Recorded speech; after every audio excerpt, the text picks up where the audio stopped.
Salut les gars, j'espère que vous allez bien, vos proches vont bien, votre famille va bien, que tout est ok pour vous en cette période encore un peu compliquée avec les sports collectifs qui ne peuvent pas reprendre.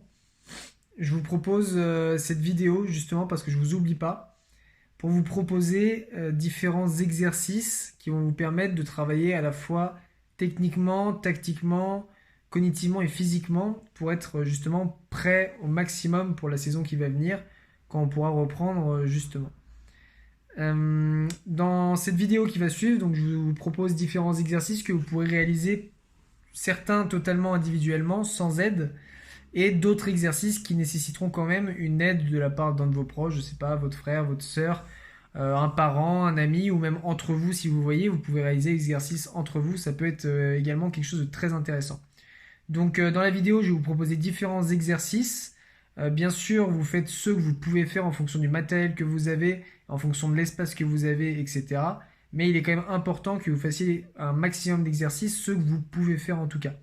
L'objectif sera de les répéter plusieurs fois durant cette période avant le début de la saison. Et je vous transmettrai également un programme de préparation physique que vous devrez suivre. En sachant que là, je vous donne juste des exercices à part qui permettent de travailler avec ballon. Donc vous allez voir dans la vidéo qui va suivre les exercices dont je parle. Donc le premier exercice est le suivant. Tout simplement, jongle pied droit et uniquement du pied droit. Vous allez le voir dans la vidéo qui va suivre. Jongle pied droit et uniquement du pied droit.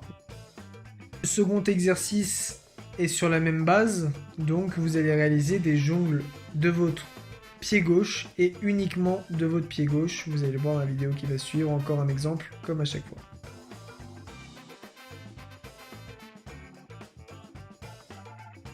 Jongle de votre pied gauche et uniquement de votre pied gauche.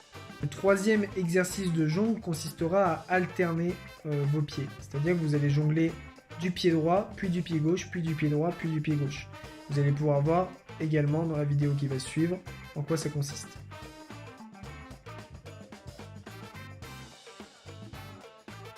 Vous allez jongler du pied droit, puis du pied gauche, puis du pied droit, puis du pied gauche. Le quatrième et dernier exercice de jongle consiste à jongler de la tête. Donc ça également vous connaissez, vous l'avez déjà fait.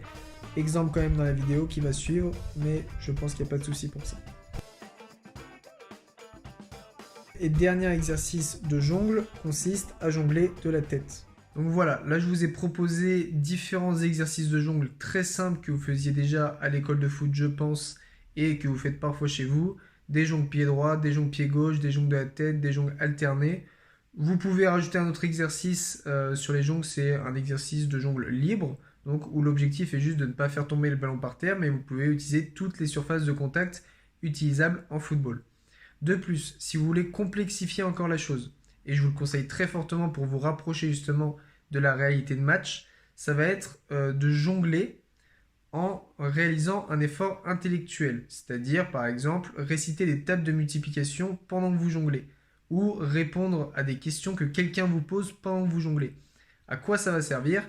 Ça va servir à connecter vos neurones justement et à associer un geste technique à un effort intellectuel.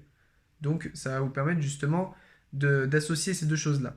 Un dernier conseil que je vous propose, c'est, si vous faites régulièrement des jongles, c'est de noter votre score maximum pour votre pied droit, pour votre pied gauche, pour votre tête, pour les jongles alternés, et vous faites un suivi sur ça où vous notez à chaque fois que vous le faites votre score maximal. Et justement, ça va pouvoir vous rendre compte si vous progressez ou non sur cet aspect.